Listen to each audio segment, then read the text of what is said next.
తెలంగాణలో అధికారం కోల్పోయిన బీఆర్ఎస్ కాంగ్రెస్ ప్రభుత్వంపై ఎదురుదాడికి దిగింది. ఇటీవల అసెంబ్లీలో మాజీ మంత్రులు కేటీఆర్, హరీష్ రావులు కాంగ్రెస్ ప్రభుత్వంపై తీవ్ర విమర్శలు చేయగా సీఎం రేవంత్ రెడ్డి, ఇతర మంత్రులు అంతే ఘాటుగా రిప్లై ఇచ్చారు.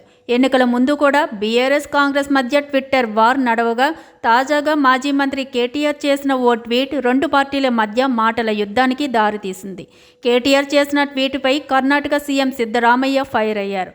అదే రీతిలో కౌంటర్ ఇచ్చారు. ఎన్నికల్లో ఓట్ల కోసం ఎన్నో హామీలు ఇస్తాం, అంత మాత్రాన ఫ్రీగా ఇవ్వాలా? మాకు ఇవ్వాలనే ఉంది, అయితే ప్రభుత్వం వద్ద డబ్బులు లేవంటూ కర్ణాటక సీఎం సిద్ధరామయ్య అసెంబ్లీలో మాట్లాడినట్లు ఓ వీడియో సోషల్ మీడియాలో వైరల్ అవుతుంది.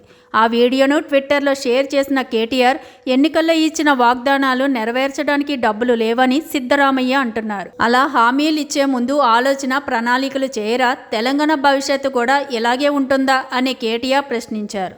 కేటీఆర్ చేసిన ట్వీట్పై కర్ణాటక సిద్ధరామయ్య స్పందిస్తూ కౌంటర్ ఇచ్చారు.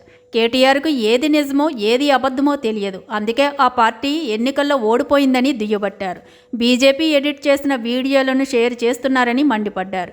మిస్టర్ కేటీఆర్, తెలంగాణ ఎన్నికల్లో మీ పార్టీ ఎందుకు ఓడిపోయిందో తెలుసా? ఎందుకంటే మీకు ఏది ఫేక్, ఏది ఎడిట్ చేసినది, ఏది నిజమో తెలియదు.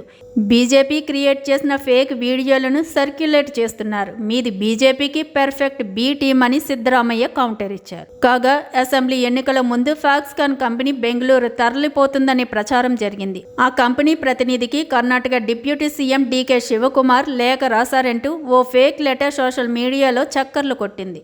కేటీఆర్ కూడా ఆ లెటర్ను ట్వీట్ చేశారు. కాగా దానిపై తీవ్ర విమర్శలు వచ్చాయి.